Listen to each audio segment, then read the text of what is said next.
students, welcome back to ACCA Financial Accounting classes. My name is Dipali and I am an ACCA. So आज हम शुरू करते हैं Kaplan के questions के साथ for chapter number 21 and chapter number 22. ठीक है, चलो let's quickly begin now. So the first question says, at 1st January 2004, Yogi acquired 80% of the share capital of Beer for 1,400,000. तो ये क्या हो गया? कंसिडरेशन जो उसने पे किया होगा. At that date, the share capital of Beer consisted of 600,000 ordinary shares of 50 cents each. 600,000 जो है वो शेयर का नंबर है, वो शेयर कैपिटल नहीं है बट वो शेयर का नंबर है. एंड इट्स रिजर्व्स वर 50,000. ये कब की बात हो रही है? ये है at the date of acquisition. The fair value of non-controlling interest was valued at $525,000 at the date of acquisition. अब क्वेश्चन बोल क्या रहा है निकालने के लिए? In the consolidated statement of financial position of Yogi and its subsidiary Beer at 31st December 2008, what amount should appear for goodwill? So basically सिर्फ goodwill निकालने के लिए बोलता है. ठीक है, तो अब देखो सबसे पहले योगी ने कितना एक्वायर किया? 80% एक्वायर किया बियर का. ठीक है, मतलब 20% क्या है? नॉन कंट्रोलिंग इंटरेस्ट है अभी भी. ओके, तो हम क्या क्या करते हैं? सबसे पहले हम क्या लिखेंगे? Consideration paid. अगर आपको वर्किंग्स याद है तो कंसिडरेशन पेड आता है सबसे पहले. अब यहाँ पे हमको डायरेक्टली लमसम अमाउंट दे रखा है कि कितना कंसिडरेशन पे किया है. उसने साफ साफ बोला कि 80% को एक्वायर करने के लिए उसने $1,400,000 दिए.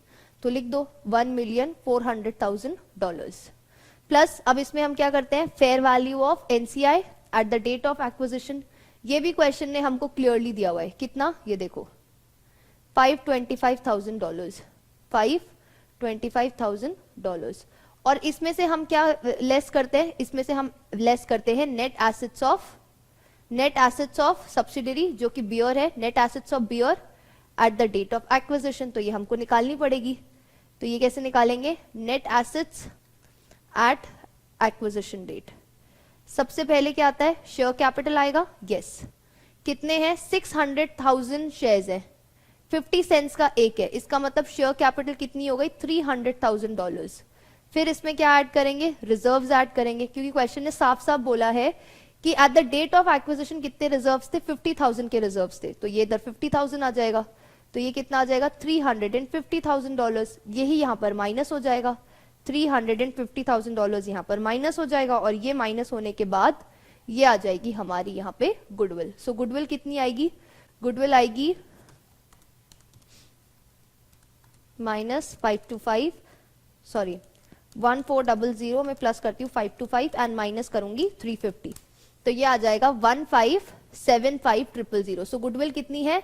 $1,575,000. ओके, अब देखो कोई ऑप्शन है ऐसा? Yes, option number A. So A will be the correct answer over here. अब ऐसे ही डायरेक्ट क्वेश्चंस आएंगे. कभी गुडविल निकालने को बोलेगा, कभी नेट एसेट्स निकालने को बोलेगा, कभी एनसीआई की वैल्यू निकालने को बोलेगा, कभी ग्रुप रिटेन्ड अर्निंग्स निकालने को बोलेगा. ठीक है, तो एमसीक्यूज जो एमसीक्यू क्वेश्चंस होंगे उनमें तो ऐसे ही आएगा. ओके, फिर हम जब बाद में हम फिर एमटीक्यूज भी डिस्कस करेंगे 15 मार्क्स वाले जो क्वेश्चंस है. बट अभी 2 मार्कर क्वेश्चंस में तो ऐसे ही क्वेश्चंस आएंगे. So you have to be very careful. अगर आपको आपकी वर्किंग्स पता है, अब जैसे बच्चे क्या करते हैं, बच्चे इसमें ये fair value of NCI add करना भूल जाएंगे, तो आंसर तो आपका गलत हो गया. तो आपने डायरेक्टली अपने मतलब ये 2 मार्क्स आपके बहुत इजी मार्क्स है, तो आप इन 2 मार्क्स को इजीली लूज कर लोगे. Okay, so you have to be very careful. If you are aware with the concepts, if you are aware with the workings, तो ये questions आप easily solve कर लेंगे. ठीक है, चलो let's move forward now. The question says, at 1st January 2008, Tom acquired 80% of the share capital of Jerry for $100,000. At that date, the share capital of Jerry consisted of 50,000 ordinary shares of $1 each, and its reserves were $30,000. Okay, At 31st December 2009, the reserves of Tom and Jerry were as follows. ठीक है, अब acquire कब किया है? Acquire किया है 1st जनवरी को. ठीक है, और ये हमको दिए हुए हैं रिजर्व्स दिए हुए हैं टॉम के. और ये कब के दिए हुए? ये रिपोर्टिंग डेट के दिए हुए. रिपोर्टिंग डेट, ठीक है, 31st December 2009 जो रिपोर्टिंग डेट है उसके दिए हुए. इन the consolidated statement of financial position of Tom and its subsidiary Jerry, consolidated statement पूछ रहा है. At 31st December 2000 31st December 2009 what amount should appear for group reserves. ये पूछ रहा है कि ग्रुप रिजर्व्स में कितने आएंगे, ठीक है। Again it's a very easy question, ऐसा कुछ इसमें वो वाली बात ही नहीं है कि ओ इधर क्या करेंगे क्या नहीं करना चाहिए। देखो सबसे पहले टॉम ने एक्वायर किया है कितना, जेरी को 80% एक्वायर किया है, ठीक है। अब हम क्या करते हैं, सबसे पहले नेट एसेट्स निकाल लेते हैं जेरी की, नेट एसेट्स ऑफ जेरी, ठीक है। एक तो चाहिए एट एक्विजिशन डेट क्या है और एक एट रिपोर्टिंग डेट क्या है। सबसे पहले अब यहां पे देखो शेयर कैपिटल उसकी कितनी थी, उसने बोला था कुछ 50,000 शेयर्स थे, 50,000 शेयर्स है $1 ईच, तो शेयर कैपिटल कितनी हो गई, $50,000 हो गई, यहां पे भी $50,000 हो गई। अब आ जाते हैं हम रिजर्व्स पे। अब रिजर्व्स इसके जेरी के एक्विजिशन डेट पे क्या थे, ये क्वेश्चन ने साफ साफ दे रखा है। रिजर्व्स कितने हैं 30,000, सो 30,000 लिख लो एक्विजिशन डेट पे। और रिपोर्टिंग डेट पे कितने, रिपोर्टिंग डेट पे कितने हैं, रिपोर्टिंग डेट पे जेरी के है 50,000, तो 50,000 लिख लो। अब इनका नेट एसेट्स का टोटल कर लो, ये हो गया $80,000 और ये हो गया $100,000 नाउ। सो ये तो हो गया। अब क्या करना है आपको, अब हमें क्या निकालने, ग्रुप रिटेन्ड अर्निंग्स निकालनी है, ग्रुप रिजर्व्स या ग्रुप रिटेन्ड अर्निंग्स निकालनी है। तो उसमें सबसे पहले पेरेंट कंपनी के रिजर्व्स आ जाएंगे as it is. So Tom's retained earnings at reporting date वो कितने, वो क्वेश्चन ने हमको साफ साफ दे रखा है 400,000, तो लिख दो 400,000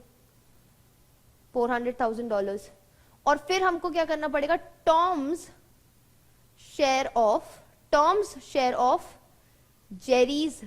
जेरीज पोस्ट एक्विजिशन रिजर्व्स, जो कितना होगा $100,000 माइनस $80,000, उसका कितना परसेंट, 80%। कितना परसेंट आएगा, सिर्फ 80% ही आएगा, जो कि है 16,000। तो ये कितना हो जाएगा $416,000। अब देखो क्या आपके पास कोई ऐसा ऑप्शन है, yes, option number C.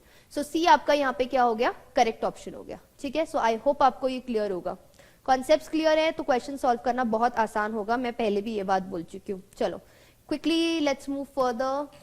The question says at 1st January 2006 Fred acquired 75% of the share capital of Barney for $750,000, ठीक है। तो ये क्या दे रखा है हमको यहाँ पे, lump sum consideration. At that date, the share capital of Barney consisted of 20,000 ordinary shares for $1 each and its reserves were $10,000, ठीक है। The fair value of non-controlling interest was valued at $150,000 at 1st January 2006। तो अभी हमें क्या निकालने को बोल रहा है, क्वेश्चन बोल रहा है in the consolidated statement of financial position of Fred and its subsidiary Barney at 31st December 2009 what amount should appear for goodwill. So हमें क्या निकालना है यहाँ पे, डायरेक्टली गुडविल निकालना है। तो गुडविल हम कैसे निकालेंगे, सिंपल है, सबसे पहले नेट एसेट्स निकाल लो बार्नी की, net assets of Barney at acquisition date. ये सब लिखने की जरूरत नहीं है आपके पास एग्जाम में इतना टाइम नहीं होगा, ये सिर्फ मैं आपको बताने के लिए बोल रही हूँ। एग्जाम में तो आपको सिर्फ फटाफट नंबर से कैलकुलेट करना है और ढूंढना है, जरूरी है पूरा शेयर कैपिटल लिखो, सिर्फ शेयर कैपिटल एससी लिख दिया, ये आपको अपनी कन्वीनियंस के हिसाब से करना है। एग्जाम में आपके पास टाइम नहीं होगा पूरा लिखने के लिए, ठीक है। सो शेयर कैपिटल आपका 20,000 हो गया, देन उसके बाद रिजर्व्स कितने हो गए आपके, रिजर्व्स हो गए 10,000। सो नेट एसेट कितनी हुई आपके पास 30,000, सो नेट एसेट हो गई 30,000। अब आ जाते हैं कंसिडरेशन पेड, कंसिडरेशन कितनी पे करी $750,000। इसमें हम क्या करेंगे, ऐड कर लेंगे फेयर वैल्यू ऑफ एनसीआई, ये क्वेश्चन हमको साफ साफ दे रखी है $150,000, ये लिख लो। और इसमें से हम क्या करेंगे, लेस कर लेंगे net assets of Barney, net assets of Barney जो कि कितनी है 30,000।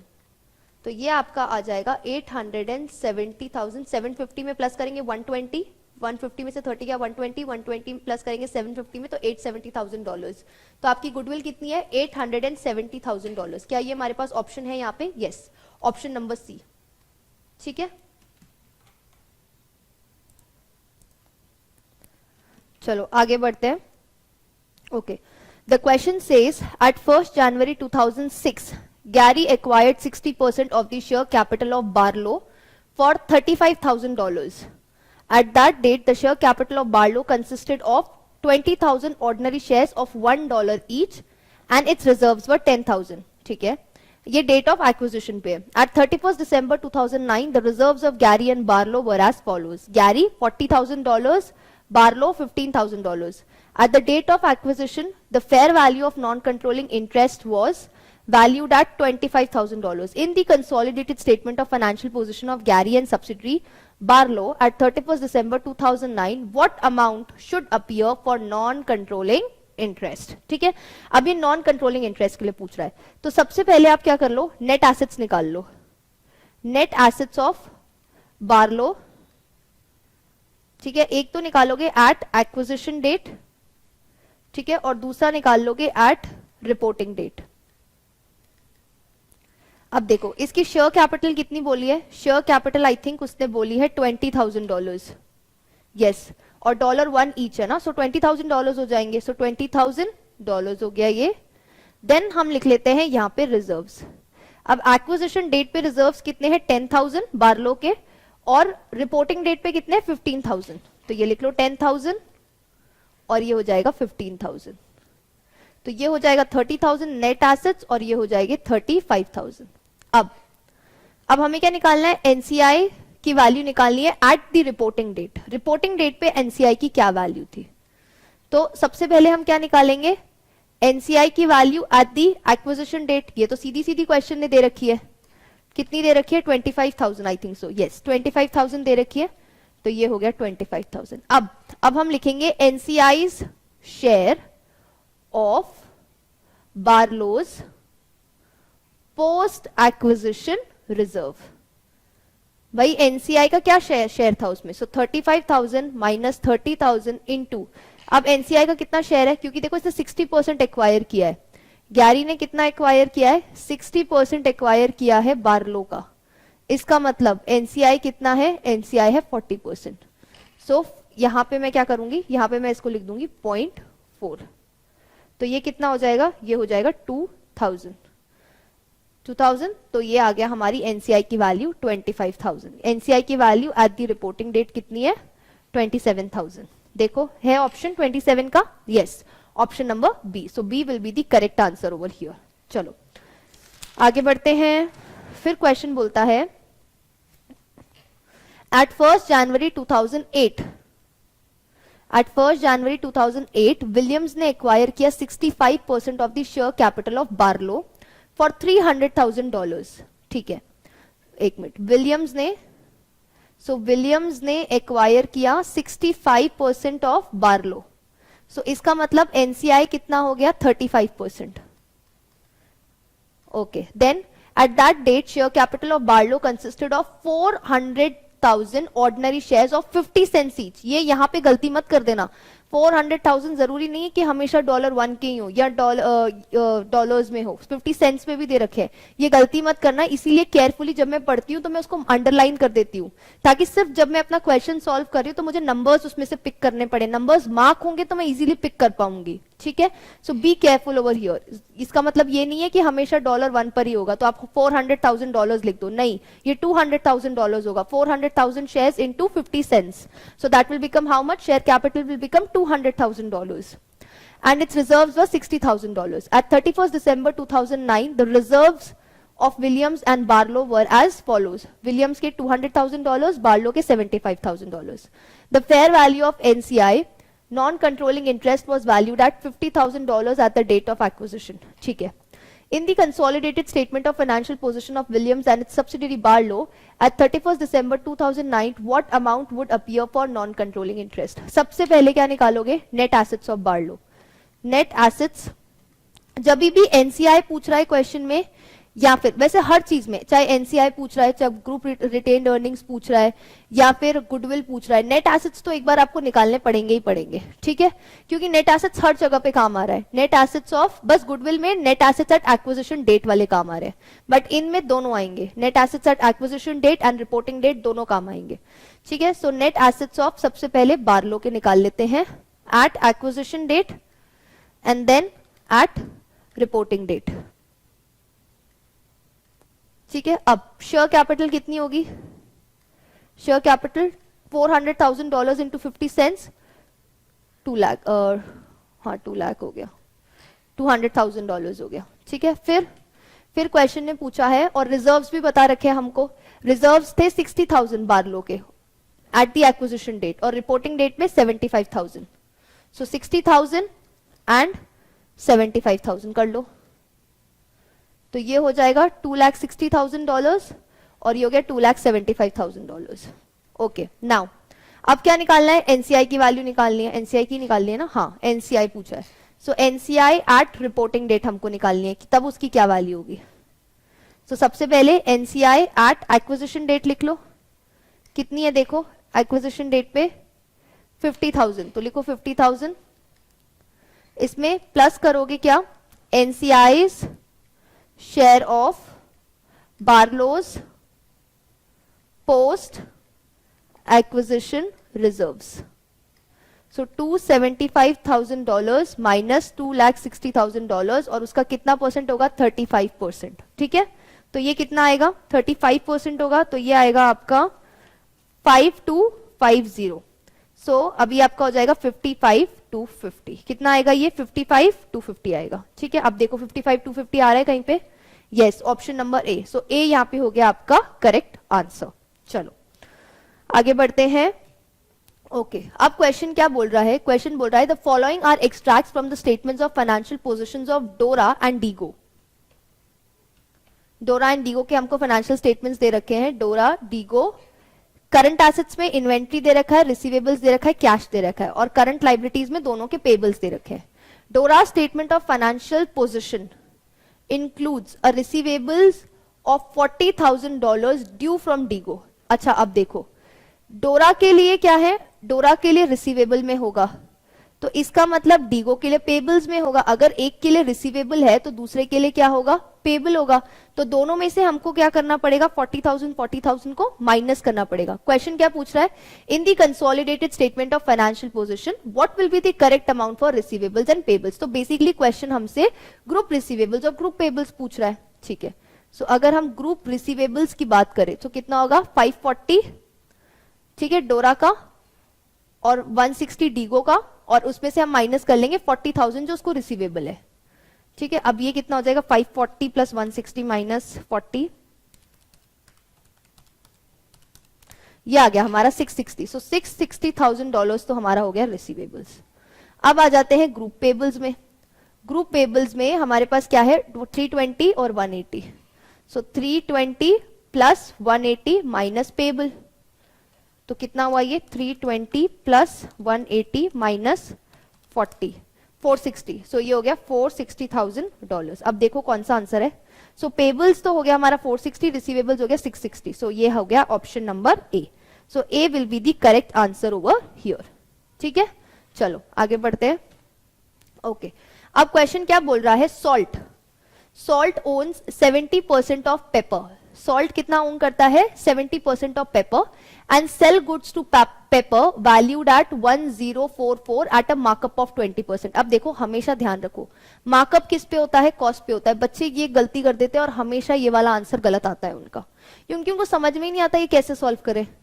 देखो मार्कअप वर्ड है मतलब कॉस्ट पे है, ठीक है, मार्कअप मतलब कॉस्ट पे, ठीक है। अब क्वेश्चन ने बोला है कि sell goods to Pepper valued, sell goods to Pepper valued at इतना, मतलब ये क्या है, ये सेलिंग प्राइस है, ठीक है। अब देखो सॉल्ट सबसे पहले ओ करता है पेपर को कितना, 70%, फिर सॉल्ट ही गुड्स बेच रहा है उसको, ठीक है। सॉल्ट पेरेंट हो गया, सॉल्ट पेरेंट हो गया और पेपर सब्सिडरी हो गई, ठीक है। ये इसको सेल कर रहा है गुड्स, सॉल्ट से पेपर की तरफ गुड्स जा रहे हैं। सो सेलिंग प्राइस कितनी है सॉल्ट के लिए, 1044 at a markup of 20%। 40% of these goods were sold on by Pepper to external parties at the year end. तो मतलब unsold कितना है, unsold हो गया 60%. What is the provision for unrealized profit adjustment in the group financial statements? ठीक है, अब देखो सबसे पहले क्या होता है, हमें भी पता है, कॉस्ट प्लस जीपी, ये इससे क्या निकलती है, हमारी सेल्स निकलती है। कॉस्ट हमें पता है नहीं, जीपी हमें पता है, हाँ 20% ऑफ कॉस्ट, सो ये हो गया 20% ऑफ कॉस्ट, और सेलिंग प्राइस है हमारे पास, हाँ 1044। अब करो, ये हो गया 120x ठीक है, ये मैं इधर लेके आ रही हूँ, थोड़ा सा स्पेस कम है। So x equals to 1044 into 100 divide by 120। तो हमारा x कितना आ गया, हमारा x आ जाएगा 870। तो इसका मतलब कॉस्ट कितनी आ गई 870। अब जीपी कितनी होगी, जीपी होगी, कॉस्ट कितनी थी 1044, इसमें से माइनस कर लो 870, SP minus cost will be equal to what, GP. तो जीपी आ गया है हमारा 174। एक बार मैं क्रॉस चेक कर लेती हूँ, 1044 माइनस 870, यस ये हो गया 174। अब 60% गुड जब भी उसमें बढ़े तो ये क्या हो गया, अनरियलाइज्ड प्रॉफिट। सो अनरियलाइज्ड प्रॉफिट कितना होगा 174 का 60%, which is $104.4। तो ये हो गया $104.4। देखो क्या आ रहा है हमारा ये answer, yes option number B. So B यहां पर हो गया करेक्ट आंसर, $104.4। ठीक है, चलो let's move further now. Okay, अब क्वेश्चन बोलता है stress acquired 100% of the ordinary share capital of full. So stress ने एक्वायर किया, थोड़े से नाम अजीब से है, लिख लो ताकि कंफ्यूजन ना हो। 100% ऑफ फुल कब एक्वायर किया, ऑन 1 अक्टूबर 2007 को। When Full's retained earnings stood at $300,000, Full statement of financial position at 30th September 2009 were as follows. ठीक है, हमको उसकी प्रॉपर्टी प्लांट एंड इक्विपमेंट दे दिया, करंट एसेट दे दिया, उसका शेयर कैपिटल दे दिया, रिटेन्ड अर्निंग्स दे दिया, करंट लाइबिलिटीज दे दी। ओके, और ये दोनों साइड उसकी मैच हो रही है, मतलब बैलेंस शीट को, I mean statement of financial position को एक के नीचे एक ना देके साइड वाइज दे दिया है अभी क्वेश्चन ने। ठीक है, अब क्वेश्चन क्या बोल रहा है, on 1 October 2007 the fair value of land included within Full's non-current asset was 400,000 greater than the carrying amount. Stress had non-current assets at 30th September 2009 at a carrying value of 2.2 million. Non-current assets की क्या value है उसकी, 2.2 million है। ठीक है, what is the total amount of non-current assets that will appear on the consolidated statement of financial position at 30th September 2009। ठीक है, अब ये हमको क्या दे रखा है, देखो ये जो 2.2 मिलियन है ना, ये तो स्ट्रेस के नॉन करंट एसेट्स है, स्ट्रेस के ना, क्वेश्चन को ढंग से पढ़ो, ये स्ट्रेस के, ये जितना भी हमको दे रखा है ना, ये स्टेटमेंट ऑफ फाइनेंशियल पोजीशन तो हमको दे रखी है फुल की। ठीक है, फुल की दे रखी है, और on 1 October 2007 the fair value land included with in full के नॉन करंट एसेट्स की बात कर रहा है, फुल के नॉन करंट एसेट्स की बात कर रहा है, was 400,000 greater than the carrying amount. ठीक है, और फिर यहां से लेके यहां तक वो स्ट्रेस की बात कर रहा है। Stress had non-current assets at 30th September 2009 at a carrying amount of 2.2 million. Okay. So now what the question is asking? Question is asking what are the group non-current assets? ठीक है, वो पूछ रहा है कि इनकी consolidated statement of financial position में non-current assets की क्या वैल्यू आएगी। बेसिकली इन दोनों की combined वैल्यू पूछ रहा है। ठीक है, तो कितनी आएगी देखो, स्ट्रेस की तो आएगी 200, ये 2.2 मिलियन, और फुल की कितनी आएगी, फुल की आएगी 1800, लेकिन यहां पे एक फेयर वैल्यू एडजस्टमेंट भी आएगा। ठीक है, फेयर वैल्यू एडजस्टमेंट भी आएगा, क्योंकि जब उसको एक्वायर किया था तो 400,000 जो उसकी वैल्यू थी वो ज्यादा थी, और वो उसने अपनी बुक्स में कंसिडर नहीं किया है, स्टैंड अलोन में कंसिडर नहीं हुआ है। तो वो स्टैंड अलोन में अगर कंसिडर नहीं हुआ है तो ठीक है, लेकिन हम उसको कंसोलिडेटेड में कंसिडर करेंगे, राइट। तो एक तो वो उसकी नेट एसेट्स में बढ़ेगी तो उसका इंपैक्ट गुडविल पे जाएगा, राइट, गुडविल पे जाएगा, और गुडविल के साथ तो जाएगा ही जाएगा, और साथ में इसका साइमल्टेनियसली इफेक्ट कहां आएगा, उसके नॉन करंट एसेट्स पे आएगा। ये हमने जब एक फुल क्वेश्चन किया था lecture, I think previous to previous lecture में, तब मैंने आपको ये बताया भी था। ओके, तो यहां पे एक इसके नॉन करंट एसेट पे भी आएगा 400,000। तो अब इसकी क्या वैल्यू हो गई, ये होगा आपका 4.4 मिलियन। कितना आएगा, 4.4 मिलियन, ये आपका आंसर है। ठीक है, सो 4,400,000 ये हो गया। सो यहां पर ये आंसर आएगा। ठीक है, सो तीन, इसमें बेसिकली आपको फेयर वैल्यू एडजस्टमेंट का ध्यान रखना है, और क्वेश्चन को थोड़ा सा केयरफुली पढ़ना है कि स्ट्रेस के क्या है और फुल के क्या है। चलो लेट्स मूव फर्दर। ओके अब क्वेश्चन क्या बोलता है? अच्छा ये क्वेश्चन बोल रहा है the following data relates to question 361 to 363। ये डेटा जो इन्होंने दिया हुआ है ये 3 क्वेश्चंस का है, 361, 362 एंड 363 का। ओके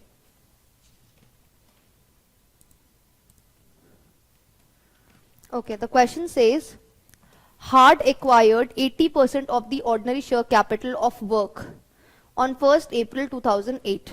ठीक है, 1st April 2008 को एक्वायर हो रहा है।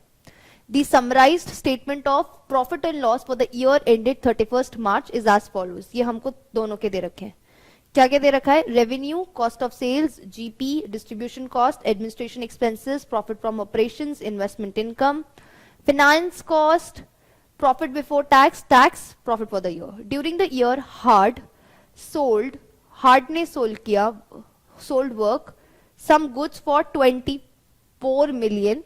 These had originally cost 18 million. मतलब हमको SP भी दे रखी है और यहाँ पे हमको cost भी दे रखा है। At the year end, work had sold half of these goods to third parties. मतलब 50% अभी भी क्या है? Unsold है। In note, in the exam, all questions will be independent and not based on a common scenario. ठीक है, चलो अब what is the provision for unrealized profit PERP adjustment for the year ended 31st March 2009? ठीक है, PERP पूछ रहा है। अब PERP तो सिंपल है, इसमें कुछ भी नहीं करना। आपको जीपी भी दे, आपको एसपी भी दे रखा है और कॉस्ट भी दे रखा है, तो जीपी तो आपका बड़े आराम से निकल जाएगा। सो कितना है ये? 24 मिलियन में से माइनस कर लो 18 मिलियन, 18 मिलियन, तो आपकी जीपी कितनी आ गई? 6 मिलियन। अब 6 मिलियन आपकी जीपी आ गई और 50% अनसोल्ड है, तो अनरियलाइज्ड प्रॉफिट कितना हुआ आपका? 6 मिलियन का 50%, which is how much? 3 million. So 3 million होगा आपका पर्प। अब देखो कौन सा हुआ? Option number C. चलो moving further, what is the total share of group profit attributable to NCI? पूछ रहे ग्रुप का प्रॉफिट एनसीआई को कितना जाएगा? क्वेश्चन पूछ रहा है ग्रुप का प्रॉफिट एनसीआई को कितना जाएगा। सिंपल है, देखो सबसे पहले जो यहां से उसको प्रॉफिट एट्रीब्यूटेबल होगा, 6000 में से जो प्रॉफिट उसको एट्रीब्यूटेबल होगा, ठीक है, 6 मिलियन में से, आई मीन ये $1000 ऊपर भी दे रखे हैं।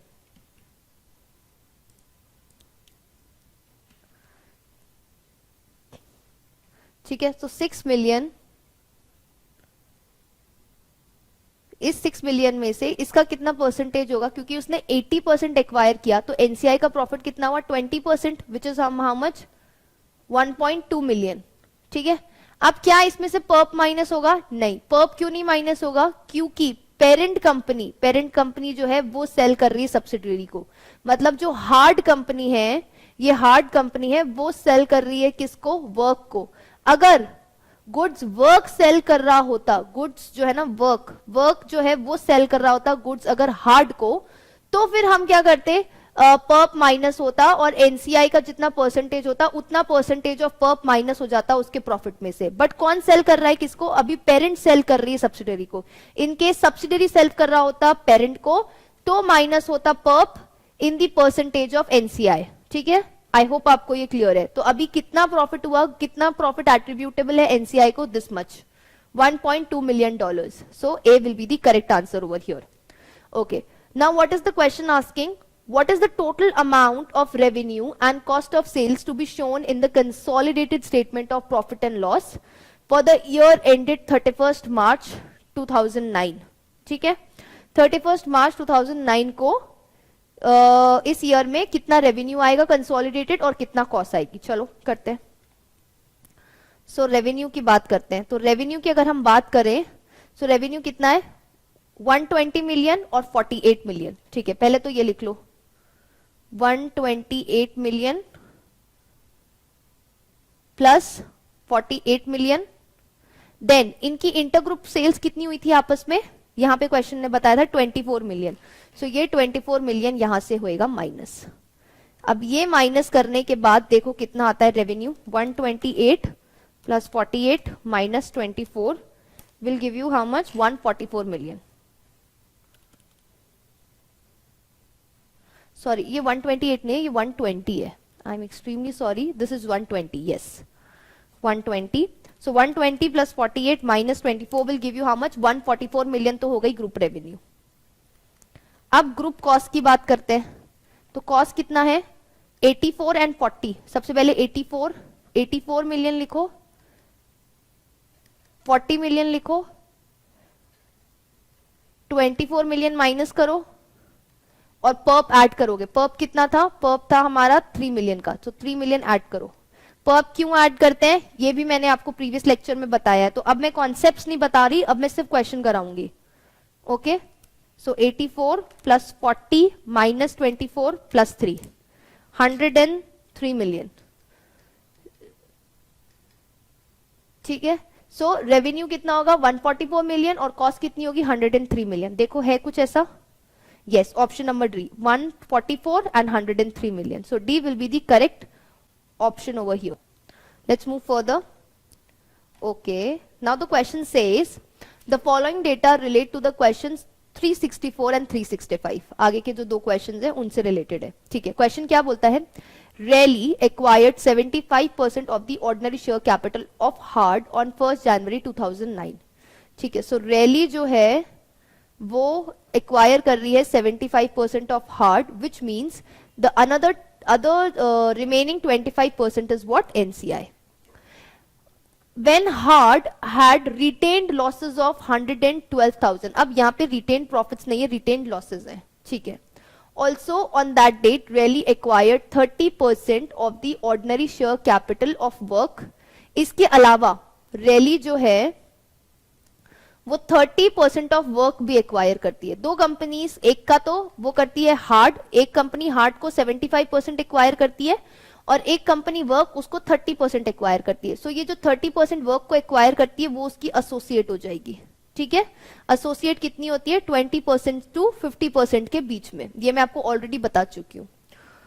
ठीक है, अब आता है ओके, अब ये बोलते हैं when work had a retained earnings of 280. जब वर्क को एक्वायर किया था उसकी रिटेन्ड अर्निंग्स थी $280,000, लेकिन जब हार्ड को एक्वायर कर रहा था तो उसके रिटेन्ड लॉसेस थे 112,000 के. ठीक है, the summarise statement of financial position for the year ended 31 December 2009 in as follows. अब हमको क्या क्या दे रखा है? नॉन करंट एसेट्स दे रखे हैं रियली के और हार्ड के. ठीक है, पीपीई दे रखा है, इन्वेस्टमेंट इन हार्ड. रैली के लिए इन्वेस्टमेंट इन हार्ड की इतनी वैल्यू थी, इन्वेस्टमेंट इन वर्क की इतनी वैल्यू थी. Inventory, receivables, cash, ordinary share capital, retained earnings, payables. Okay, चलो लेट्स मूव फर्दर. अब क्वेश्चन पूछ क्या रहा है? क्वेश्चन पूछ रहा है what is the amount of property, plant and equipment to be included in the consolidated statement of financial position. ठीक है, सिंपल है. तो रैली के और हार्ड के ऐड कर लो, आपको कुछ करना ही नहीं है इसमें. 1918 और 1960 इन दोनों को ऐड करो, देखो कितना आता है. सो 1918 and 1960 will give you how much? This will give you 3878. सो 3878,000. ये आ गया ऑप्शन नंबर ए. सो ए हो गया आपका correct answer. Okay, now what is the question asking? What is the amount for retained earnings to be included in the consolidated statement of financial position. ठीक है, वो पूछ रहा है कि ग्रुप रिटेन्ड अर्निंग्स कितनी आएंगी, क्योंकि उसने क्या बोल रहा है, क्या रिटेन्ड अर्निंग्स आएंगी consolidated statement of financial position में. इसका मतलब it is asking for group retained earnings. ठीक है, सबसे पहले इसके लिए हमको क्या निकालना पड़ेगा? Net assets of hard. Net assets of hard निकालनी पड़ेगी हमको, एक तो एट एक्विजिशन डेट और एक एट रिपोर्टिंग डेट. तो निकाल लो. ठीक है, सबसे पहले क्या आता है? Share capital. तो लिखो शेयर कैपिटल कितनी है? शेयर कैपिटल है यहां पे हार्ड की है 1680. तो लिखो 1680, 1680, 1680. अब आ जाते हैं रिटेन्ड अर्निंग्स पे.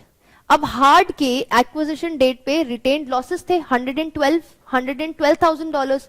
तो यहां पे लिखेंगे 112,000.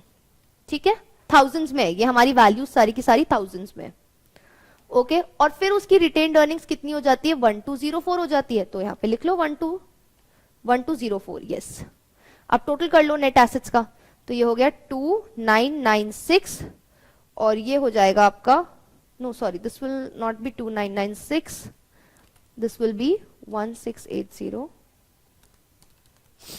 This will be 1568, I am extremely sorry, 1568, और ये वाला होगा 1680 प्लस 1204, दिस विल बी 2884, 2884। ठीक है, अब हमको क्या निकालनी है, ग्रुप रिटेन्ड अर्निंग्स निकालनी है। तो ग्रुप रिटेन्ड अर्निंग्स के लिए सबसे पहले तो क्या लिखेंगे, रियली की जितनी भी रिटेन्ड अर्निंग्स है, पेरेंट कंपनी की जो भी रिटेन्ड अर्निंग्स है वो आ जाएंगी। वो कितनी है, पेरेंट की रिटेन्ड अर्निंग्स यहाँ पे 2464, तो आप लिख लो यहाँ पे 2464। इसमें हम ऐड कर लेंगे rallies share of hearts post acquisition reserve. कितना है देखो, अब देखो क्या करेंगे, 2884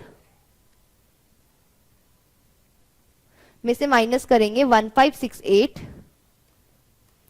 और इसका निकालेंगे कितना परसेंट, 75%। देखो कितना आ रहा है,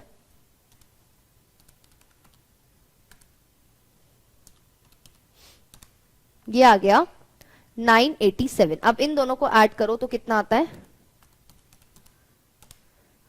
ये आ रहा है 3451। ठीक है, सो 3451, और क्योंकि हमारे आंसर 000 थाउजेंड्स में से, तो 3451 क्या है, ग्रुप रिटेन्ड अर्निंग्स। अब देखो क्या ऐसा कोई आंसर है, 3451,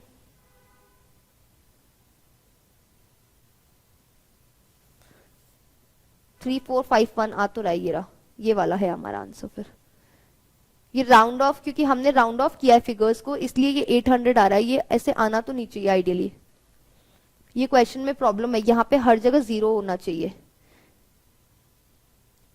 ठीक है, 3451 ये आएगा आपका आंसर। ऑप्शन नंबर बी जो है that will be the correct answer. ठीक है, सो 3451 ये आंसर होएगा आपका। ठीक है, बी पॉइंट। चलो let's move further. Okay, now the question says,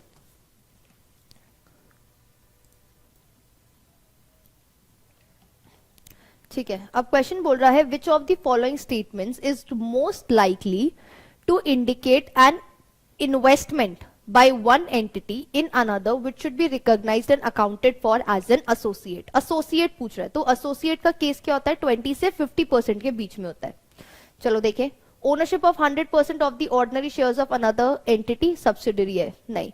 ownership of over 50 and less than 100 of the ordinary shares of another entity, again it's a subsidiary. ownership of between 20 and 50 of the ordinary shares of another entity, yes, so C option will be correct over here।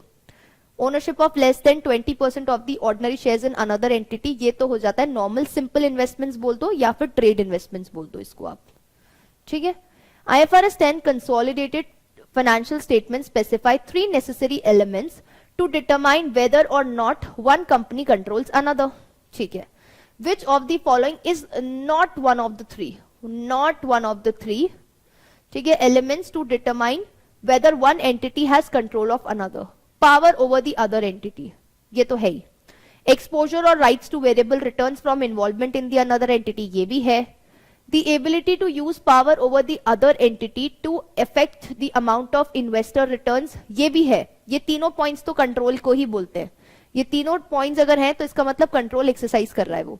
The ability to exercise significant influence over the another entity, नहीं ये। So D is नहीं, D point नहीं है। ठीक है, ये significant influence मतलब associates. ठीक है, चलो let's move further. Okay, the question says which of the following would normally indicate that one entity has significant influence over the activities of another? Ability to appoint the majority of the board of directors of that other entity. तो देखो majority ये बोल रहा है कि आप majority, देखो parent company ने सब्सिडरी को एक्वायर कर लिया, ठीक है, इसके पास कंट्रोल है, तो उसके सारे के सारे डिसीजंस वो इसके ले सकता है। तो वो इसकी बोर्ड ऑफ डायरेक्टर्स जो होती है उसके मेजॉरिटी डायरेक्टर्स को क्या कर सकता है, अपॉइंट कर सकता है। ठीक है, मेजॉरिटी डायरेक्टर्स को क्या कर सकता है, अपॉइंट कर सकता है, मतलब कंट्रोल है इसके पास। ओके, सो ये तो, लेकिन ये पूछ रहा है कि सिग्निफिकेंट इन्फ्लुएंस कब होगा। Ability to appoint at least 1% to the board of directors of the other entity, yes, ये significant influence में आप क्या बोलते हैं, आप बेसिकली पेरेंट कंपनी को, जो कंपनी है जिसने उसको एक्वायर किया है, वो जो है वो उसके ऊपर पूरा का पूरा कंट्रोल नहीं कर सकती, उसकी मेजॉरिटी बोर्ड ऑफ डायरेक्टर्स को नहीं अपॉइंट कर सकती, वो सिर्फ एक उनका एक छोटा सा हिस्सा होता है in the decision making of the company, right. वो एक छोटा सा शेयर है, बट इसका ये मतलब नहीं है कि वो पूरा पूरा उनके लिए डिसीजन ले लेगी, नहीं, ये नहीं कर सकती, वो सिर्फ कंट्रोल के केस में होता है, सिग्निफिकेंट इन्फ्लुएंस के केस में नहीं होता। तो जब ability to appoint at least 1 person दे रखा है to the board of directors of the other entity, तो मतलब सिग्निफिकेंट इन्फ्लुएंस है। Ability to request that a director is appointed to the board of directors of that other entity, नहीं। Ability to submit request regarding corporate policy to the board of directors of that one entity, नहीं, ये भी नहीं। So सिर्फ B। ये request करना, submit करना request, ये सब मे बी ट्रेड इन्वेस्टमेंट्स के केस में होता होगा, ठीक है, लेकिन जब वो एटलीस्ट 1 डायरेक्टर भी अपॉइंट कर पा रहा है ना, 1 डायरेक्टर, तो ये हो जाएगा significant influence. Okay, now the question says which of the following would normally indicate that one entity has control over the other? Ownership of some equity shares in another entity, नहीं, A point नहीं होगा। ownership of up to 20% of the equity shares of another entity, नहीं, 20% भी नहीं होता। ownership of over 50% of the equity shares of another entity, yes, ये है। ownership of between 20% and 50%, again ये तो associate है, ठीक है। So C will be the correct option. Which of the following would normally indicate that one entity has control over another? Similar questions हैं ये सारे के सारे बुक में आपकी, ठीक है। So the question says ownership of majority of the equity share capital of the other entity, yes, majority. Ownership between 20% and 50%, ये तो हमारा वैसे ही एसोसिएट हो जाता है। ओनरशिप ऑफ लेस देन 20%, ये ट्रेड इन्वेस्टमेंट है या सिंपल इन्वेस्टमेंट्स बोल दो। Ownership of some of the shares, the precise percentage of shares held is not relevant, ये नहीं, ए ही करेक्ट आंसर है। Which of the following would normally indicate that one entity has significant influence over the activities of another entity? Ownership of some equity shares in another entity, ownership of 20% of the equity shares of another entity, ownership of over 50% of the equity shares of another entity, ownership of between 20% and 50%. So ये वाला 20% and 50%. So ये D इसका correct answer है, ठीक है। चलो आगे बढ़ते हैं, वैसे बहुत सिमिलर क्वेश्चंस थे ये, एनीवे बुक में थे इसलिए मैंने आपको करा दिए। अब क्वेश्चन बोलता है एंटिटी ए। अब ये जो है, ये क्वेश्चन को बहुत केयरफुली कीजिएगा because this is relating to consideration and I think this is related to share exchange consideration. So entity A acquired 60% of the issued share capital of entity B, ठीक है। ए ने एक्वायर किया B को 60% उसके shares लेके, by exchanging 3 shares in entity A for every 2 shares acquired in entity B. So B के जितने भी शेयर्स वो ले रही है उसके हर 2 शेयर के लिए वो ए एंटिटी अपने खुद के 3 ले रही है, मतलब बी के तो वो 2 ले रही है, ठीक है, 2 शेयर्स, और खुद के इन 2 के बदले खुद के 3 शेयर्स दे रही है, ठीक है। अब क्वेश्चन बोल रहा है at that date entity B had issued equity share capital of 100,000 shares. कितने शेयर्स हैं? नंबर ऑफ शेयर्स देख लो, बी के नंबर ऑफ शेयर्स कितने हैं? 100,000 shares, so 100 and 1,000. At the date of acquisition, the fair value of an equity share in entity A was 3.5. So A के shares की fair value कितनी थी? $3.5, ठीक है। And fair value of entity of equity share in entity B was 2, ठीक है, और B के share की fair value कितनी थी? $2. द नॉमिनल वैल्यू दोनों शेयर्स की कितनी है? नॉमिनल वैल्यू, तो फेयर वैल्यू है बट दोनों शेयर की नॉमिनल वैल्यू है $1. What was the fair value of consideration paid by entity A to gain control entity 2? अब हमको क्या निकालना है? हमें ये निकालना है कि ए ने अपनी कितनी वैल्यू के शेयर्स, ए ने अपनी खुद की कितने वैल्यू के शेयर्स बी को दिए, राइट। सो इसका मतलब हमें बी के जो फेयर वैल्यू है शेयर से उससे कोई मतलब नहीं है, ओके। चलो अब हम स्टार्ट करते हैं। पहले तो नंबर ऑफ शेयर्स, नंबर कितने उसके इक्विटी शेयर्स हैं? बी के 100% इक्विटी शेयर्स कितने हैं? 100,000 है, और हम उसपे से कितना कंट्रोल है? हमारा तो सिर्फ 60% कंट्रोल ही है, ठीक है। 60% कंट्रोल है, ए कितना एक्वायर कर रहा है बी को, तो उसकी सिर्फ 60% शेयर्स ले रहा है, वो बेसिकली 60,000 शेयर्स ले रहा है, ठीक है। कितने शेयर्स ले रहा है वो उसके, सिर्फ 60,000 शेयर्स ले रहा है। अब उसके हर 2 शेयर के लिए एक खुद के 3 शेयर दे रहा है, उसके हर 2 शेयर के लिए एक खुद के कितने शेयर्स दे रहा है, 3 शेयर्स दे रहा है। और उस एक के शेयर की वैल्यू कितनी है, फेयर वैल्यू कितनी है, एक शेयर की 3.5 है। इसका मतलब कि कितना कंसिडरेशन वो पे कर रहा है, 60,000 डिवाइड बाय 2 इंटू 3 इंटू 3.5, वो पे कर रहा है 315,000। इतना कंसिडरेशन वो पे कर रहा है, कितना, 315,000। अब देखो क्या ये आंसर आ रहा है, यस डी। सो डी यहां पर हो गया हमारा करेक्ट आंसर, ठीक है। चलो let's move further. Okay, now the question says entity C acquired 80% of the issued equity shares of entity D. So C acquire कर रहा है D का कितना, 80%, by paying cash of 3 per share। 3 per share, उसके हर share के लिए, उसके हर एक शेयर के लिए, हर शेयर के लिए एक तो $3 दे रहा है, प्लस एक्सचेंजिंग 3 शेयर्स, एक्सचेंज और कर रहा है 3 shares in entity C for every 5 shares acquired in entity D. देखो, एक तो $3 दे रहा है उसके हर शेयर के लिए, और दूसरा क्या दे रहा है, दूसरा वो बोल रहा है कि डी के हर 5 शेयर के लिए, डी के हर 5 शेयर के लिए खुद के कितने शेयर्स दे रहा है, 3 शेयर्स दे रहा है। ऐसे ना ये छोटा सा डायग्राम बना लेना ताकि दिमाग में कंफ्यूजन ना हो कि कहां 5 आएगा और कहां 3 आएगा। At that date, entity D had issued share capital of 250,000 shares, ठीक है। So D की शेयर नंबर ऑफ शेयर्स कितने थे, D के नंबर ऑफ शेयर्स हमको दे रखे हैं 250,000, okay. At the date of acquisition, the fair value of an entity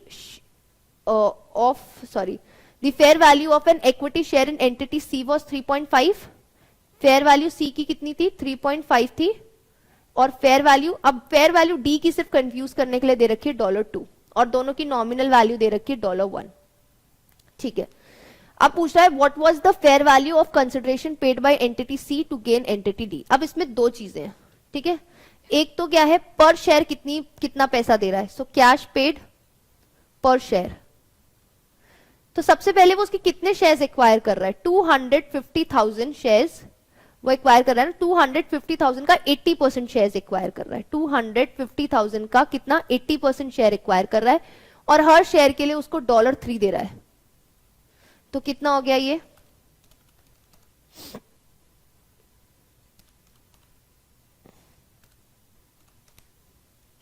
हो गया $600,000, ठीक है। अब शेयर एक्सचेंज की बात करते हैं। अब उसके हर 5, डी जो है, सी जो है, उसके हर 5 शेयर के लिए खुद के 3 शेयर दे रहा है, ठीक है, और 80% ही एक्वायर कर रहा है, और कितना फेयर वैल्यू है इसके हर शेयर का, 3.5, सो $3.5।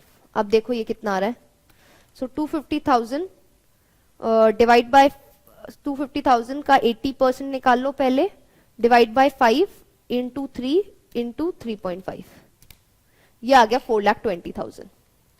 सो इसका मतलब ये कितना हो गया, 1,20,000, ठीक है। अब देखो क्या ये आंसर आ रहा है, अच्छा यहां पे हमको आंसर ही लिखना है डायरेक्टली, सो 1,20,000 आ गया ये। चलो लेट्स मूव फर्दर। अब क्वेश्चन बोल रहा है entity x acquired 60% of the issued share capital of Z on 1 October 2003 during the year ended 31 December 2003। अब देखो एक्वायर कब कर रहा है, 1 October को,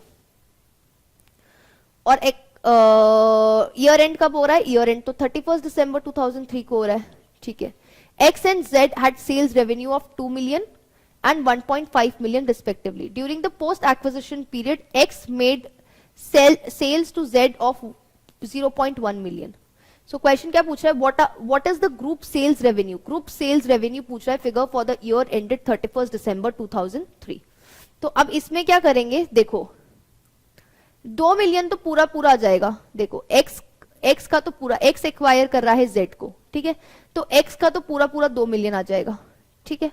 अब z का 1.5 मिलियन से सिर्फ 3 महीने का ही लेंगे, सिर्फ 3 महीने, क्योंकि ये तो उसकी ये तो उसकी सालाना रेवेन्यू है, राइट, ये पूरी उसकी एनुअल रेवेन्यू है, लेकिन उसने एक्वायर तो कब किया, उसने मिड ईयर एक्वायर किया है, राइट, और 3 महीने ही बचे हैं उसके ईयर एंड में, तो कितने होंगे 1.5 इंटू 3/12, और इसने बोला है कि पोस्ट एक्विजिशन सेल्स कितनी हुई है 0.1, तो ये 0.1 माइनस कर दो, अब देखो कितना आता है, सॉरी ये 0.1 है, सो 1.5 इंटू 3/12, इसमें हम प्लस कर लेंगे 2 मिलियन और माइनस करेंगे 0.1, तो ये आ जाएगा 2.275 मिलियन, तो ये आ गया आपका answer A, so A will be the correct option over here. ठीक है, चलो आगे बढ़ते हैं। अब क्वेश्चन बोल रहा है T, entity T acquired 80% of the issued equity share of S on 1st July 2006. The sales revenue for the year ended 31st March 2007. अब देखो 31st March 2007. So accounting period क्या है, पहले तो अकाउंटिंग पीरियड देखो, अकाउंटिंग पीरियड होगा 1 अप्रैल 2006 से लेके 31st, यहां लिखती हूं, सो सॉरी, अकाउंटिंग पीरियड होगा 1 अप्रैल 2006 से लेके कब तक 31 मार्च 2007। अब देखो एक्वायर कब किया, 1 जुलाई 2006 को एक्वायर किया, 1 जुलाई 2006, इसका मतलब अप्रैल, मई और जून 3 महीने तो हो गए प्री एक्विजिशन और बचे हुए 9 महीने हो गए post acquisition. The sales revenue for the year ended 31st March 2007 for entity T and entity S was 5 million and 3 million respectively. During the post acquisition period, S made sales to T of 0.5 million. What is the group sales revenue figure for the year ended 31st March? बिल्कुल similar question है पुराना वाला जो था, exactly similar. So 5 million as it is आ जाएगा parent company का, 3 million का 9/12 आएगा और माइनस हो जाएगा inter group cells which is 0.5 million. देखो कितना आता है,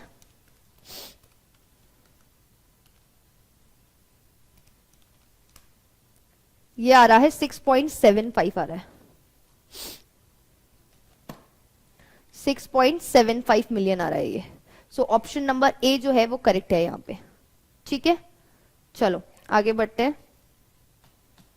ओके, अब क्वेश्चन बोलता है entity F acquired 80% of the issued equity shares of entity G, 80% on 1st July 2006.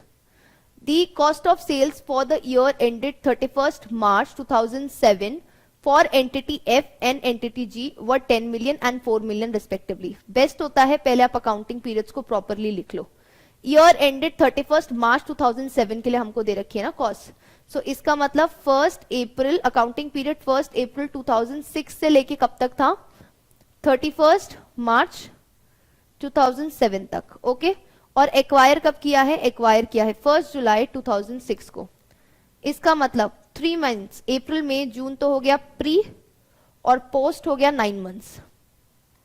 Okay, अब क्वेश्चन बोल रहा है during the post acquisition period F made sales to G of 1.6 million. The intra-group sales were made at a markup of 20%. Cost पे होता है at the year end and 1/4 of the goods sold by F to G remained within G's inventory. What was the group cost of sales figure for the year ended 31st March 2007? तो अब हमें इसमें क्या निकालना पड़ेगा, pulp. ठीक है, pulp निकालने के लिए सबसे पहले हमें क्या बोल रखी है, कितने की सेल्स हुई है, 1.6 मिलियन की सेल्स हुई है और 20% मार्कअप पे हुई है, तो कॉस्ट तो हमें पता नहीं, x plus 20% of x will give us how much, 1.6 million. ठीक है, अब करो ये 120 of x divide by 100 equals to 1.6, so x equals to 1.6 into 100 divide by 120। देखो ये कितना होता है,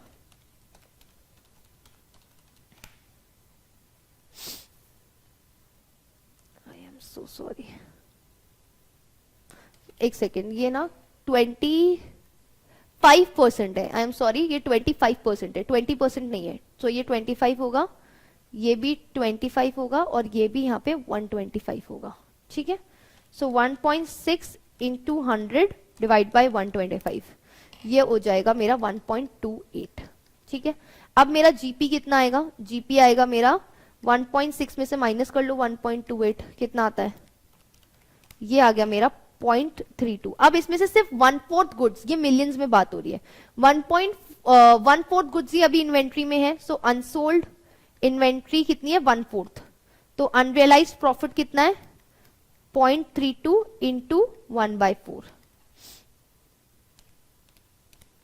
विच इज हाउ मच 0.08, ये हो गया। ठीक है, अब क्वेश्चन ने क्या बोला है, क्वेश्चन बोल रहा है कि हमें ग्रुप कॉस्ट निकालनी है, ग्रुप कॉस्ट निकालनी है, निकाल लो, सिंपल है।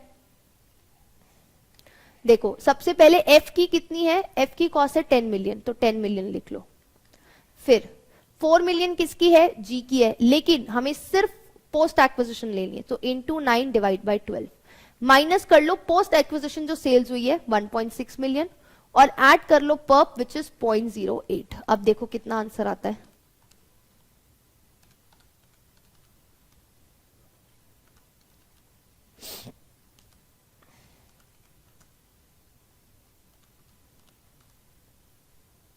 ये आ रहा है 11.48 million which is option number C. So आपका सी यहां पे हो जाएगा करेक्ट ऑप्शन। ठीक है, चलो आगे बढ़ते हैं। ओके, अब क्वेश्चन बोलता है on 1 June 2005 Hightown acquired control of south port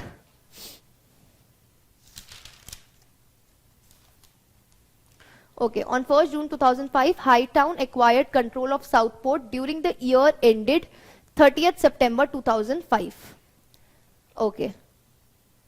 During the year, Hightown and Sport had cost of sales of 10 million and 6 million respectively. During the post-acquisition period, Hightown had sales to Southport of 1.8 million. These sales had been made at a markup of 20%. And at the year end, 1/3 of these goods remained within Southport's inventory. What was the group cost of sales figure for the year ended 30th September 2005? अब ये question number 377 आप please अपने आप कीजिए, क्योंकि just हमने अभी एक बिल्कुल सिमिलर क्वेश्चन किया था 376।